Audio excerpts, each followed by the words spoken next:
Hello, hello, and welcome, my Leo collective Sun, Moon, Rising, Venus signs. Welcome to your Twin Flame contract for May, June 2020. I am your reader, Angelo, Lyons, Mel for short. Professional witch, professional, intuitive, and Leo rising. Yes, witch work. How you doing? Yeah, I know we're all doing, aren't we? Yeah, I know what's going on in the world. I watch the news, but not talking about it. Right?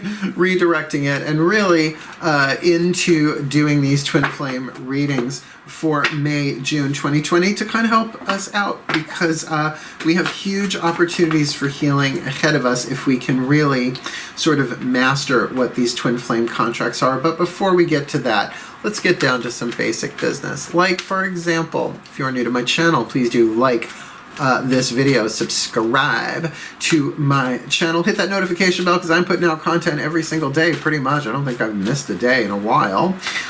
Doing live streams in the morning, at night, doing daily reads, right? All 12 signs, all that kind of stuff. And in not just the recorded videos, but in the live streams, sometimes in the morning, sometimes night, sometimes both, doing that to help the community through prayer and meditation, and sometimes just getting goofy and blowing off some steam. So hit the notification bell. You'll know when that goes down, as well as feel free to comment in the description box below. Also, please keep in mind these are general reads. Please take what resonates, leave what does not. Check your other signs.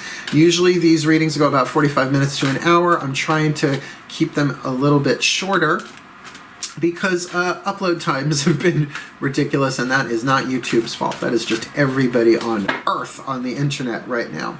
So that being said, we're looking at 13 cards total, not a lot, but enough to give you some clues, some tips, some hints about what's going on in your twin flame contract for May, June 2020. And though I say contract, we're just looking at one twin flame contract, of which we have many.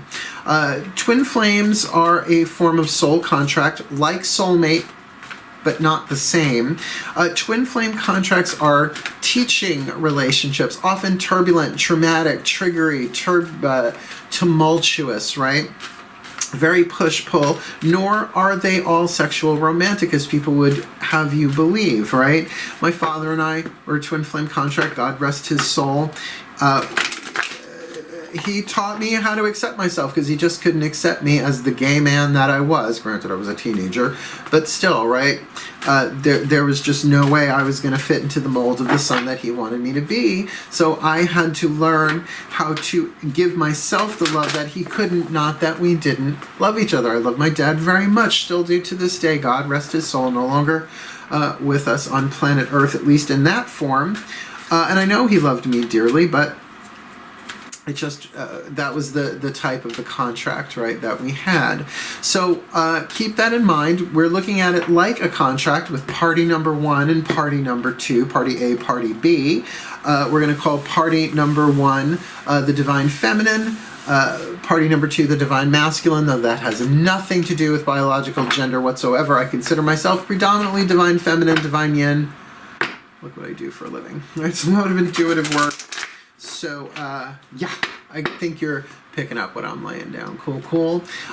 One last thing. Focus on your breath as we do that. Do this. I will do the same so that I can stay here and now and hear the guidance and grace, because you have to be here to hear, as well as you'll be able to feel what resonates and what doesn't within you. Cool, cool. All the decks that I read are in the bottom of the description box. We're going to start with the Caroline Myss archetype cards. I will call out the rest of them as I go. Really only doing 4 decks, 13 cards. I think you'll like the spread. Short, concise, but a lot of info. Nice deep breath. Here we go.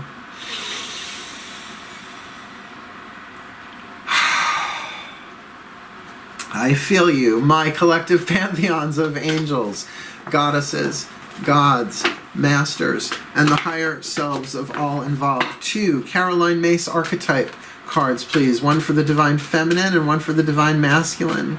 In this Leo collective Sun, Moon, Rising, Venus sign twin flame contract for May, June 2020, please. 1 for the Divine Feminine. See, now I can feel that's 2. Yeah, that's 2. I have a contract with them that says, no, if I ask for one card, just give me one card so I don't have to guess which one it is. So one, please, for the Divine Feminine.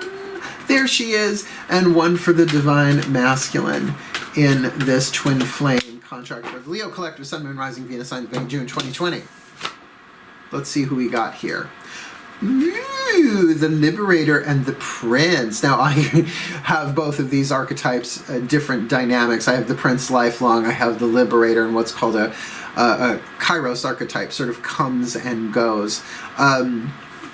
Very, very interesting, familiar, like I said, with both of these. Let me read you the shadow and the light. Keep in mind the shadow is supposed to make you a little uncomfortable, but it is the stuff that you are being taught how to heal, right?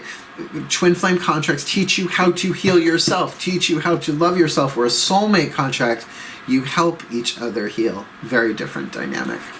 The shadow attribute of the Liberator, imposing your own tyranny over those you claim to liberate, ignoring legitimate constraints. Not great. The light attribute, freeing yourself and others from outmoded beliefs, releasing negative thought patterns.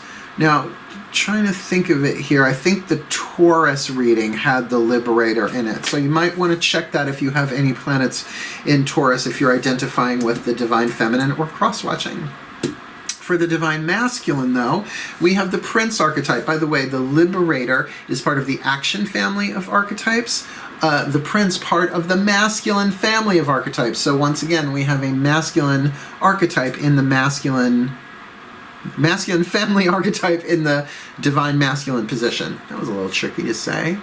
The shadow attribute, using power for self-aggrandizement. And I had to explain to somebody the other day in a personal reading what self-aggrandizement is. I said it's the difference between grandiosity, the grandiosity of the ego, and the grandeur of the soul, right? The soul has nothing to prove. The self-aggrandizement is when you're actually coming from a place of feeling less than, but you have to puff up your chest, right? You have to be larger than life, when life is pretty large as it is. The light attribute, romantic charm and potential for power. So honestly, if this were a reading, you know, like I said, I'm Leo rising, I might be in this, but right now I couldn't tell you which one I am, because though I identify more as a Divine Feminine, certainly a Liberator, the spiritual counseling I do alone helps liberate people. Outmoded beliefs and ideas being released, but yet I am a lifelong Prince archetype. I don't want to be king. No. Prince is fine. Remember, princes were rulers of principalities. That's if you live in a principality, that's, well, at least the word principality, the root of the word there is the prince. And I am funky. Or wrong deck. What we're going to do is we're going to take 5 Daughters of the Moon Tarot with the element spread to clarify for the Divine Feminine, and 5 Mythic Tarot to clarify for the Divine Masculine. Get a little bit more info here, and if you're not sure which one you are, let's see if this helps. Nice deep breath.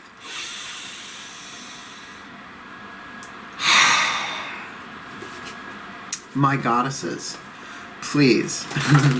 The collective of the Divine Feminine energy, all the yin, please. 5 cards, element spread for this Divine Feminine Liberator archetype in this Leo collective Sun, Moon, Rising, Venus sign, Twin Flame contract for May, June 2020, please. Element of fire, what is it this Divine Feminine Liberator wants? Element of earth, what does she have to help her get what she wants? Okay. Element of air, what is she thinking? Element of water, ooh, what is she feeling? Didn't even see it. We'll take that one. That's what I call a flipper, not a jumper. Flipped over, didn't see what it was.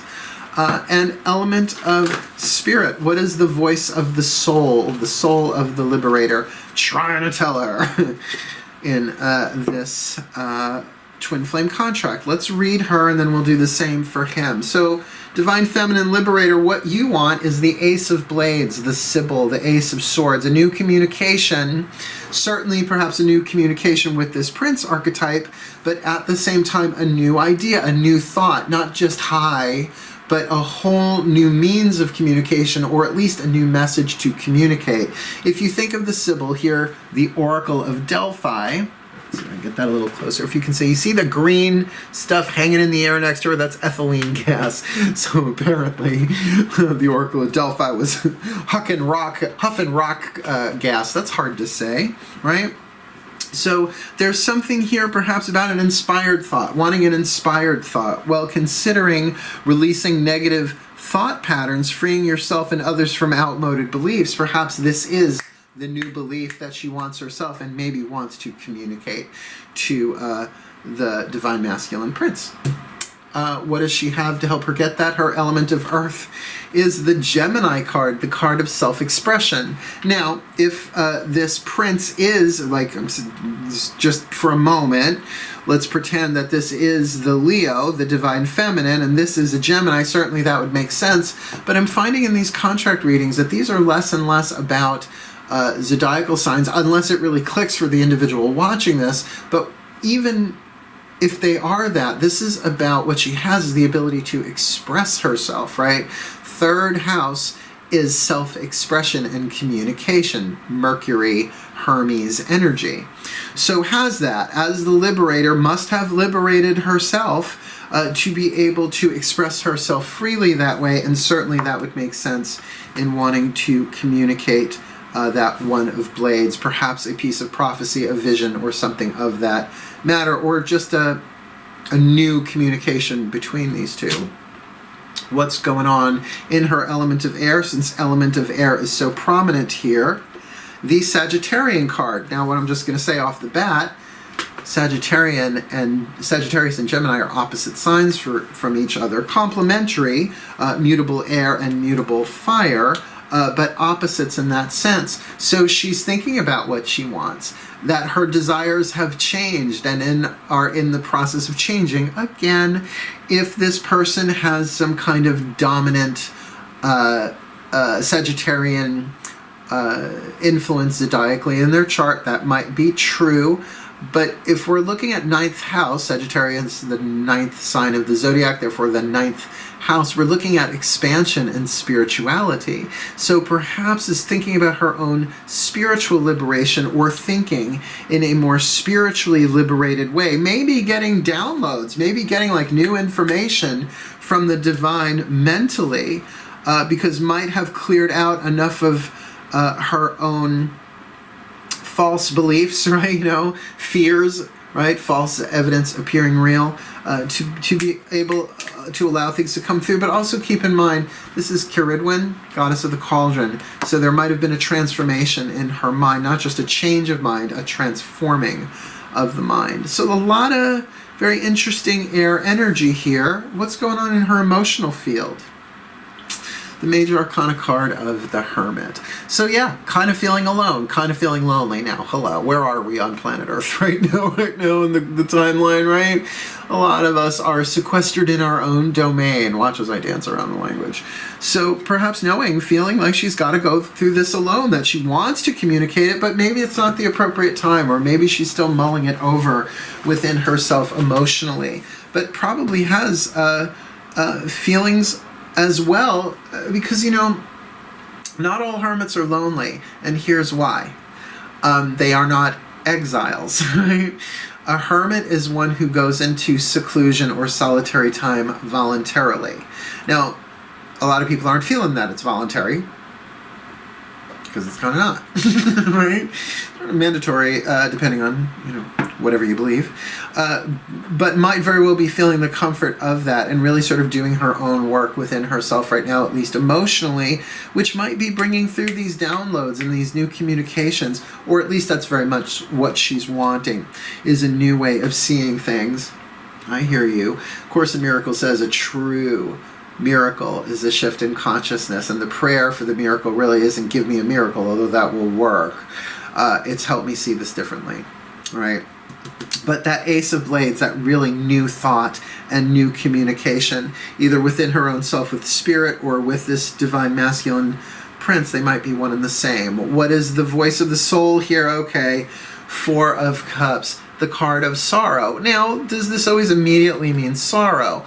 Maybe, if this is an empath, perhaps she is picking up on the sorrow of the prince if they are at a distance, or maybe not, but also maybe processing a great deal of the world's sense of loneliness. However, the sorrow there and the grief and all of that, though, is very palpable on planet Earth right now. Keep in mind what she's feeling is the Hermit. So the Hermit is a card of getting to a higher place, seeing things from a larger perspective. Even though she is riding a horse, she is riding in the sky above Stonehenge, or at least some form of stone circle there. Make that light pop off so you can see it without the glare. You kind of feeling that? So the voice of the soul kind of saying, look, the Four of Cups is saying, yes, 3 cups are spilt, but not all is lost. That 4th cup is still behind her. So whatever emotional release and transformation that's going on within her, feels like she's doing it voluntarily, though probably doing it alone.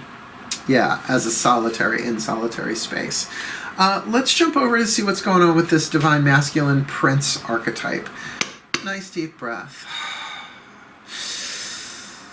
As I turn to the gods, the collective divine masculine, the divine yang. My gods, please.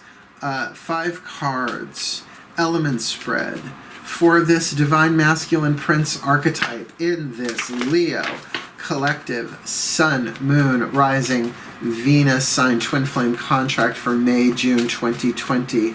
Please. Element of fire. What is it that he wants? Really, top of the deck. You don't do that often. Element of earth. What does he have to help him get what he wants? There we go. Element of air. What is he thinking? Lovely. Element of water. What is he feeling? And element of spirit. What is the voice of his soul in all of this? That was incredibly fast. All right. Let's look. Prince, if you're watching, what is it that you want? The Queen of Swords, the Aquarian card, to, in a way, see this from a higher perspective. Something more humanitarian, something more friendly, something more unity consciousness based, right? Something outside of the box. Now, it is very possible that this prince might be viewing this liberator as exactly that. Somebody who sees things from outside of the box, who's liberated from a constraint belief system, or let's say a tribal societal belief system like lemmings running towards the cliff, someone who has veered off. But also people will say that the Queen of Swords can be very cold and very cruel, but maybe just more mental, right? Maybe more psychological in terms of the mental patternings of things than maybe so deep down in their emotions, or maybe that's what he's wanting to be himself in all of this. Be careful of emotional bypassing, though, when it comes to the Queen of Swords, because it is a feminine sign, feminine air in that sense, fixed air, but can kind of talk themselves out of their feelings and emotions. And as I said to a neighbor of mine the other day, trying to hold down your emotions is trying to hold a beach ball underwater. You can do it for a while, but you can't do it forever. One moment of distraction and bloop, it all comes right back to the surface. So what does he have? His element of earth there. The Four of Pentacles. He's keeping to himself right now, not so much as the hermit, but sort of keeping his heart covered up in terms of physical security, right? And that's understandable. I mean, why wouldn't that be understandable where we are on planet Earth right now? Maybe not bearing his heart so much, maybe keeping things a little shut down, a little quiet, a little on the DL, as it were, just trying to maintain physical security and has that physical safety, which is a blessing for where we are on planet Earth right now. So we're going to leave that there. But what is he thinking? What he's thinking is the Tower. No, who's not thinking the Tower? We've all been struck by lightning, but it feels like maybe he's been hit with a bolt of truth. Maybe he is seeing some of his own belief systems struck by truth. Look, the card of the Tower is one people are afraid of, and I get it. It can be a very violent-looking card. But it is a card of enlightenment, and not that gradual climbing the mountains sort of enlightenment, but that flash, right? When I teach tarot, I say to people, think of somebody who doesn't believe in ghosts. Their whole life, oh, now that paranormal stuff is just a bunch of hooey. And then one night they open their eyes and there's somebody hovering over the bed. And they can't deny it. Like all of that denial, poof, gone in 1 second. That kind of change, that kind of fast.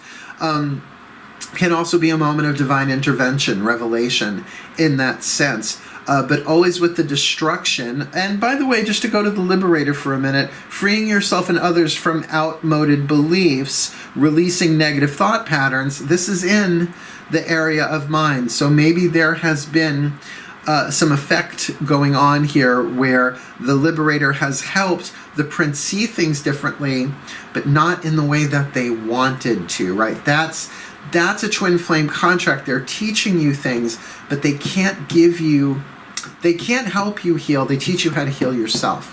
So there's something going on here between the two of them, definitely, for sure. And I have to say, nothing overtly romantic sexual here at all. This could literally be a teacher, right?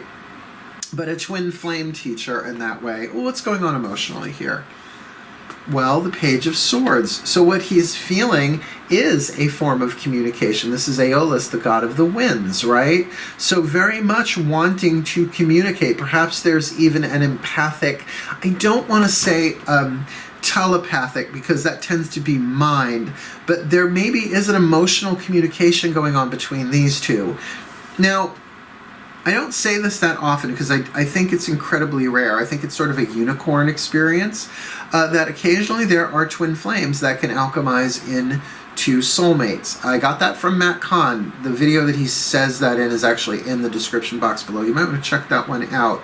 But that maybe there is an emotional connection here between these two, though I really get they are not together. In at least the same physical location, being that she's feeling sort of hermited here, but maybe he's feeling to reach out, communicate, say something, that because of being struck by some truth, maybe wanting to make things right between them, or at least move things to the next stage. What's the voice of the soul in here? The Three of Wands. The soul is saying there is loyalty here between these two. They may not be able to give each other what they want, the kind of love that they want. They really may want to very much help each other heal, but they can't. It's not the contract unless it's one of those odd hybrids, one that alchemizes from twin flame to soulmate. But nonetheless, there is a loyalty here, at least from the point of view of the soul, that this contract is probably not done yet. Not over and complete like I've seen some of them this time around. It feels like this one might still have another act or two to go through. One more card. We're going to use the Healing Mantra deck from Matt Kahn to get the voices of the Ascended Masters. Now, it doesn't matter whether you are the Divine Feminine Liberator or the Divine Masculine Prince archetype here. If you work the mantra, this will help you heal, even though the other cannot help you heal. And it may fast-track the contract a little bit. Fast-track the contract. That's tricky. Breathe.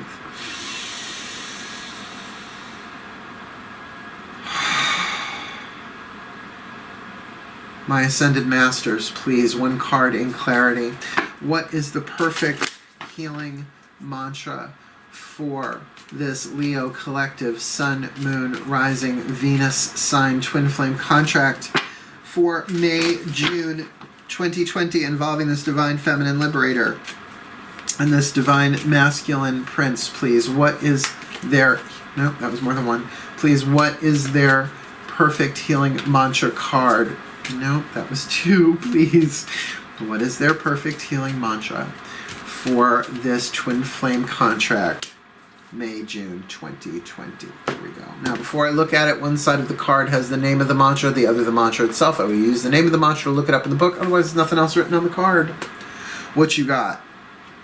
Dissolving Judgements. Dissolving Judgements. Can you see that? There we go. It's a motion-sensitive light there. Dissolving Judgements. I don't have to like the actions of others in order to love my journey to work.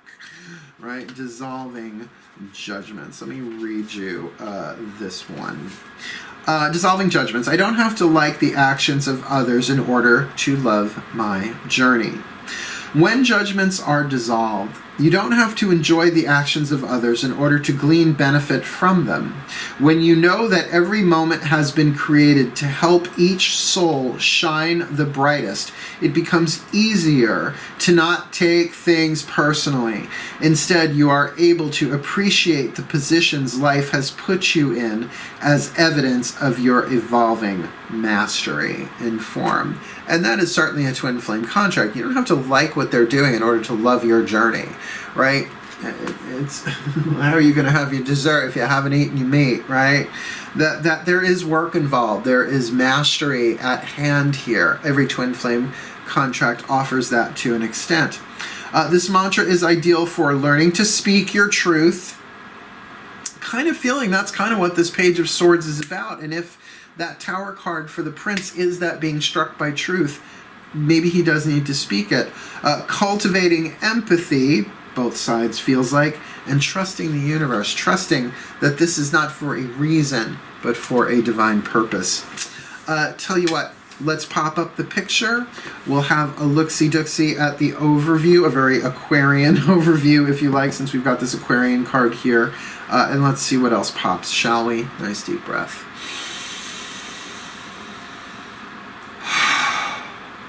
Magic clap.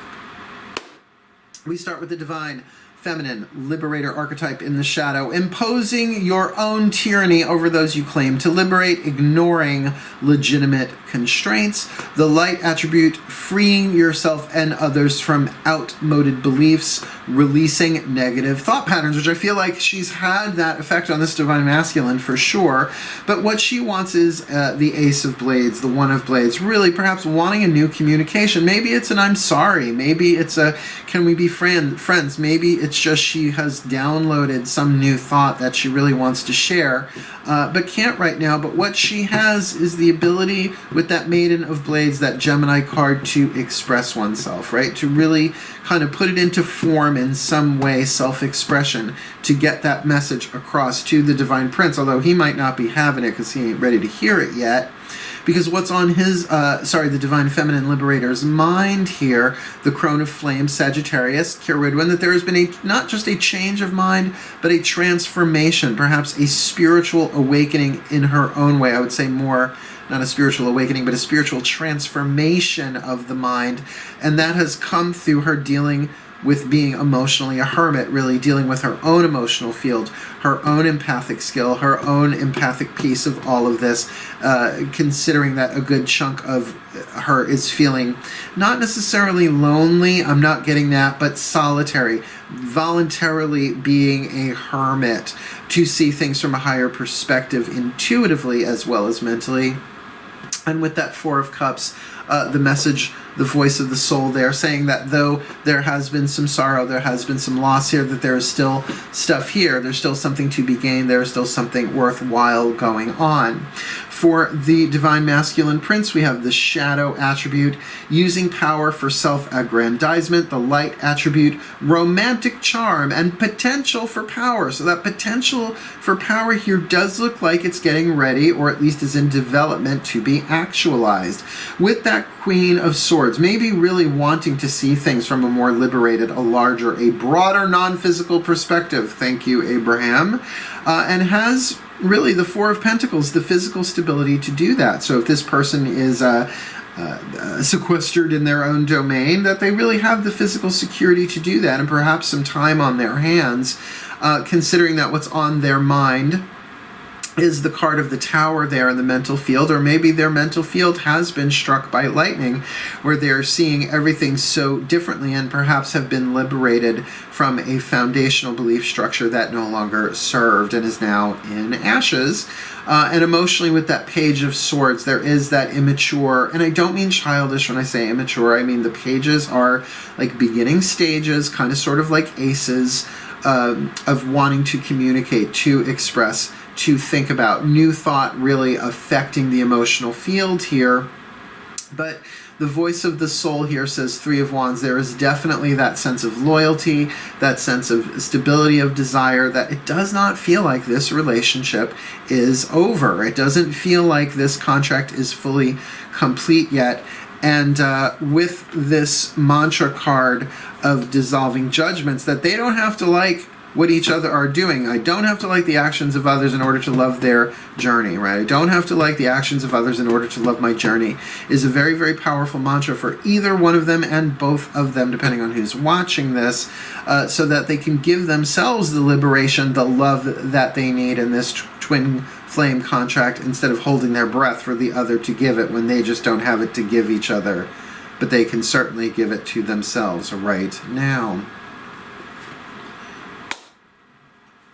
So there we have it, my Leos. A tricky read, no question. But with a Liberator and a Prince, there's definitely power here. It's just, I don't know how much they can help each other heal, but they can certainly learn from each other in some way, shape, or form, particularly with not just letting go of the judgments, but dissolving those judgments, getting that there is a trust in the universal plan, the divine plan here for both of them if they can reach for that. Cool, cool. And often we don't see that until we're suffering.